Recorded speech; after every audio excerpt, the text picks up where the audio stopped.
You see it in the middle of nearly every One Piece arc these days. Readers starting to say that Oda is taking too long, that we are wasting time with unnecessary subplots or too many side characters. Can't we just get to the important stuff? We are less than 20 chapters into Egghead Island, and already some readers are upset that Oda is splitting up the Straw Hats into groups and having them explore Egghead Island to encounter Seraphims, when so many readers are mainly waiting for the big battle with Kizaru and the Marines to happen, or to see the rest of the Shanks and Kid conflict, or the Garp and Blackbeard confrontation. And this has been the case for many recent major arcs. I remember readers complaining about the pacing and storylines of Wano Act 2 while we waited for the climactic battle to begin in Act 3. And same with Dressrosa, with so many just wanting to move the Colosseum sections along and get to the actual showdown with Doflamingo, not to mention the complaints during Luffy's actual climb to the plateau. But while you may assume that this is just a natural aspect of experiencing a story week to week, that every series is like this and that One Piece has always been like this, that is not the case. There has been a fundamental shift in how One Piece's micro and macro storytelling unfolds, one that is a double-edged sword of sorts, as it's turned One Piece into something of a hype machine, where readers are always tantalized by future events or conflicts just over the horizon, an epic climax promised at the end of the arc, or the oh-so-anticipated post-arc outside world scenes. But at the same time, this shift may have undermined the actual moment-to-moment story development and made readers feel like that is something that must simply be waded through in order to get to the quote-unquote good stuff. So what do I mean by that, and what is this fundamental change that has taken place, particularly in the New World? But before we get into it, make sure to subscribe. And I need to know, have you been ordering too much takeout lately? Or eating out too often? Cut that out and start using Factor, the sponsor for this video. Factor sends you pre-prepared, healthy meals straight to your door. They are always fresh and never frozen. The meals are all prepared by professional chefs, and the ingredients are selected by professional dietitians. So you know your food is not only delicious, but also healthy and wholesome. Whatever you like to eat, Factor is going to have it. Their weekly menus have over 27 options, and you can add on whatever you like. Proteins, vegetables, even desserts. For me, after I go on a binge of eating fast food for too many days in a row, it feels like such a relief to break that up with a day of eating Factor for dinner, so that I finally get to have some healthy food that tastes good after overloading on junk. And you can get 50% off your first Factor box today. Just head to factor75.com or click the link below and use code MORGE50 to get 50% off your first Factor box. That's factor75.com, code MORGE50 to get 50% off your first Factor box. Link in the description below. So that aside, the simplest way I can explain the shift in storytelling is by looking at Egghead Island versus Sabaody Archipelago. Many readers have already noticed that Egghead Island and Sabaody Archipelago are very similar. Sabaody was the start of the final saga of Act 1 of One Piece, and Egghead Island is the start of the final saga of Act 2 of One Piece. Both islands feature a similar prominent trio of characters, Kizaru, Kuma, and Sentomaru. Both arcs kick off with the Straw Hats defying the world government in a major way that brings the hammer down on them, and both seem set to be relatively short arcs. And interestingly, we've hit a similar point in Egghead as we did in Sabaody, where we now know that Kizaru is on the way, and that the action will presumably kick off when he arrives. However, here is the key difference. In Egghead Island, we hit this really hype setup of Kizaru and these hundreds of battleships being sent over, a point where it seems like a big fight is about to take place, with most readers at the time making estimates that Egghead Island was close to its conclusion. And then all of a sudden we began this much slower paced murder mystery storyline. Kizaru and Saturn and all of that has been put on hold. A moment ago it seemed like we were about to start a great escape out of Egghead Island, fighting through the Marines, but now everyone seems to have recollected and is now dealing with this smaller goal of finding the main Vegapunk body and figuring out who is causing trouble. All the characters are currently split up, exploring, making discoveries, making team-ups, having smaller fights, etc. It's clear that the exciting battle against Kizaru and the Marines is still coming, it's just going to take a bit to get there, and we're going to have to get through some other subplots first. And that's not even mentioning the Shanks and Kid situation. God knows when we're going to get to cut back to that, or Garp and Blackbeard, or even Kuma and Marijua. If you compare that to Sabaody, well, that arc played out in something of a crescendo. The Straw Hats arrived, things started slow. We learned about the Celestial Dragons, then we had Luffy actually hit the Celestial Dragon, then Kizaru was on his way, and then within a few chapters he's going on this rampage against the other supernovas while the Straw Hats desperately tried to survive against the Pacifista. Then it was the Straw Hats versus the Pacifistas and Sentomaru, and then finally Kizaru himself was after them, with Kuma as the cherry on top. Just an insane spiral of events, with every single beat being completely unpredictable and building up on top of the previous beat. Sabaody essentially felt like a non-stop accelerating ride once it started going, and even the brief 2-chapter break in action was just to feed us lore about Roger, which was just as hype in itself. And I think a large part of the clean structure of Sabaody came from the fact that we didn't know where the conflict was going, or what the climax was going to look like. We sank into the plot, and the plot gradually built up till it delivered something insanely hype, without telling us that something hype was coming. And that is the fundamental difference between Sabaody and Egghead. In Egghead, the real story of the arc is taking place right now, in the middle section, trying to find out the killer and the secrets of the island. But it is harder to be fully invested in this as it progresses when we already have all this much more hype stuff that is already set up and clearly signposted for us as coming up next that we are now just waiting to get to. The arrival of Kizaru and Saturn, the next scene with Shanks, or Garp and Blackbeard, or Kuma, and so on. I think it is particularly telling that there was some level of disappointment from readers when, after being given this scene with Shanks and Kid on Elbaf, we did not get to continue, and instead in the next chapter we had to cut away from that back to the regularly scheduled programming of Egghead Island. So what is going on here? Well, the thing is, it's not that the plot of Egghead Island itself isn't good. I personally find the plot of Egghead Island very refreshing, as it's Oda's take on a classic whodunit murder mystery, a tight plot taking place in a singular space with a controlled cast of characters. But the thing is, while that works well in isolation, when we are simultaneously being told that there is a big action conflict around the corner that is going to happen once we get past this mystery portion, that kind of makes it clear that the current Egghead Island mystery is just a temporary conflict that just needs to be checked off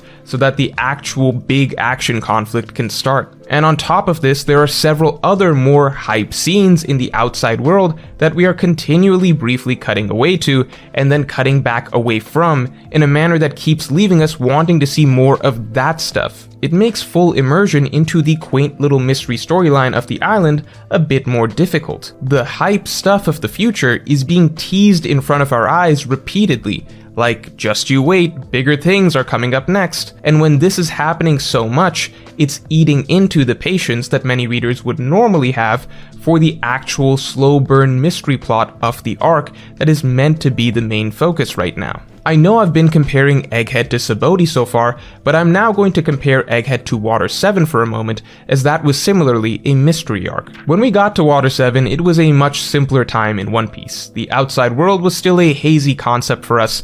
We knew that there were larger forces at play, and occasionally the Straw Hats would run into them, such as with Aokiji right before Water 7 started.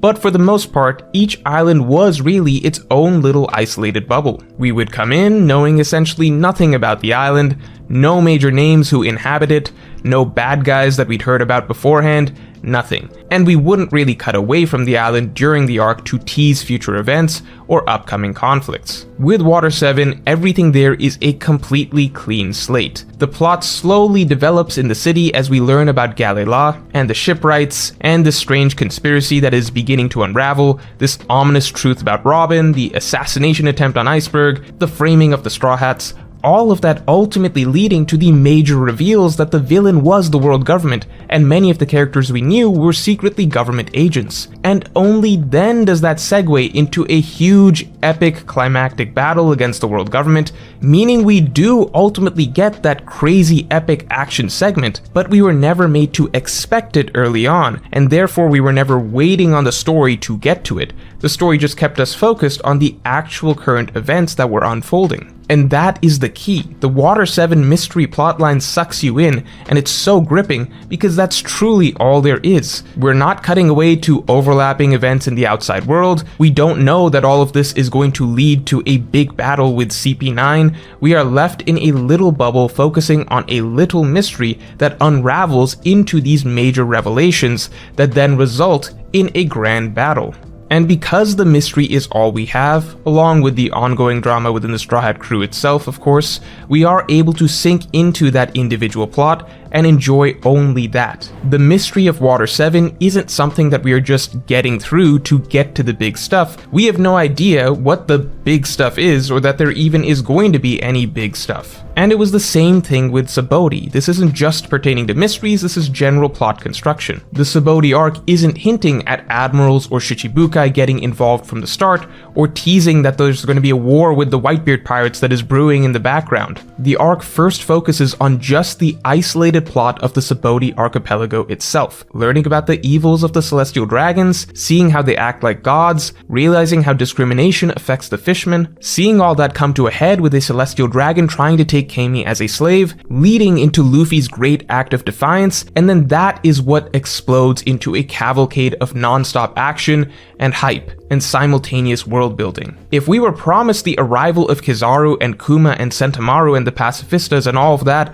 earlier on in the arc, or if we were getting all these cutaways to characters talking about an upcoming huge war against a Yonko earlier in the arc, then all of these hype teases may have made the actual primary slow developing storyline of learning about the celestial dragons and the fishman discrimination feel a little bit less interesting and more like mandatory plot that we had to get through in order to get to that hype stuff that was being teased. So ultimately, what really has changed? At its core, I believe it is now harder as One Piece readers to truly live in and enjoy the moment if something hype isn't happening in the moment, because the story is now constantly bombarding us with glimpses into the future. The hype train of what is coming, the major events that are around the corner. Pre-time skip, the story was forced to stay very centered every arc. It was way too early for major players like Yonko and Admirals, etc. to play major roles in arcs. The Strides rarely actually interacted with them. We understood that all the most exciting players were being saved for some point in the distant future, which meant that every pre-time skip arc essentially took place in a bubble and had to rely on the merits of that particular island's own story and cast of characters. Post-time skip, we are in the new world. We are essentially in the promised land, where all the major names hyped up pre-time skip have been waiting for us all along. Which means that post-time skip, we are in a literal sea of hype.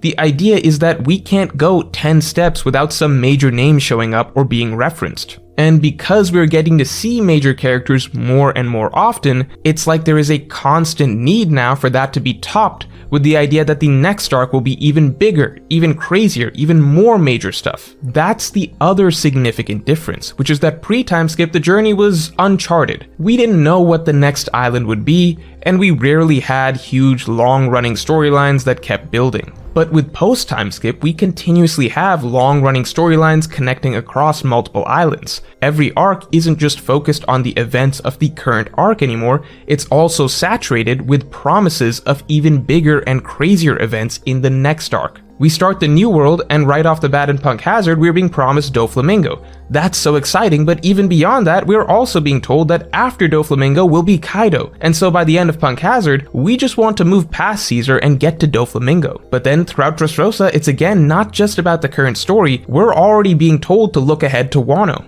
What's gonna happen in Wano with Kaido? Same thing in Whole Cake. By the end, readers just wanted to move past that and see what happens at the Reverie. And then even in Wano, which was the climax to so many storylines, an arc that had multiple Supernova, 2 Yonko, and even Marco thrown in for good measure, so much hype stuff. At a certain point in Act 3, I already saw some readers saying that the arc was going on too long, and they were really looking forward to the post-arc world building more than the actual conclusion of the Wano arc. It's crazy to say, but we've reached a point where some of One Piece's greatest strengths, its captivating world building and long-term plot threads, have in some ways become an addiction for readers that can actually take away from the ultimately more important aspects of the series, which is focusing on the actual current plot and characters in the here and now. And it's no one's fault really. Oda knows how much readers have come to love and expect teases of future hype events and future story arcs. He knows that is the most effective way to keep the modern fanbase engaged and excited.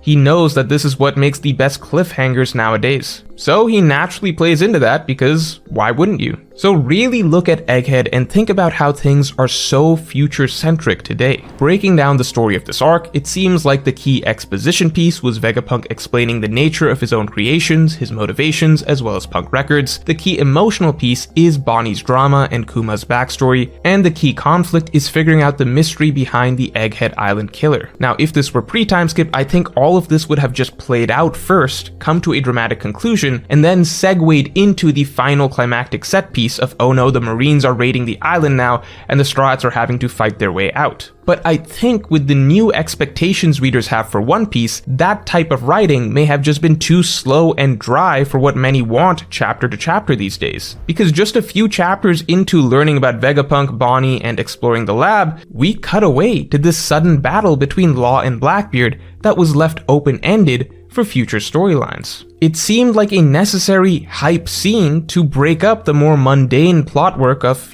understanding the core characters of the arc, but it really shouldn't have to be like that. In the old days, we wouldn't need some flash thrown at us every few chapters. I think we collectively had more patience and investment for the actual story to develop. Because as Egghead Island continued to progress, we hit a sort of rhythm of new crazy cliffhangers being dropped every few chapters that were all teasing future hype events. Teasing Kizaru approaching, then teasing Garp going off to fight Blackbeard, then Saturn is also on deck with Kizaru, and then a Vivi and Morgan storyline is developing, and then Shanks is about to fight Kid, so on and so forth. So ultimately, is this a good thing or a bad thing? I don't think it's that simplistic. I actually talked at length about how excited I was a while back that the final saga was willing to cut away from the Straw Hat storylines so often to show outside world events even while Egghead Island was going on, and I stand by that. It is exciting. I think we are at a point in One Piece where it's great that Oda is able to keep his entire world in motion and actually make all these plot lines and characters move at once. This is the right time for it to happen in the final saga. However, I'd say that the drawback is definitely that if these cutaways are going to become more frequent and are generally going to be teasing more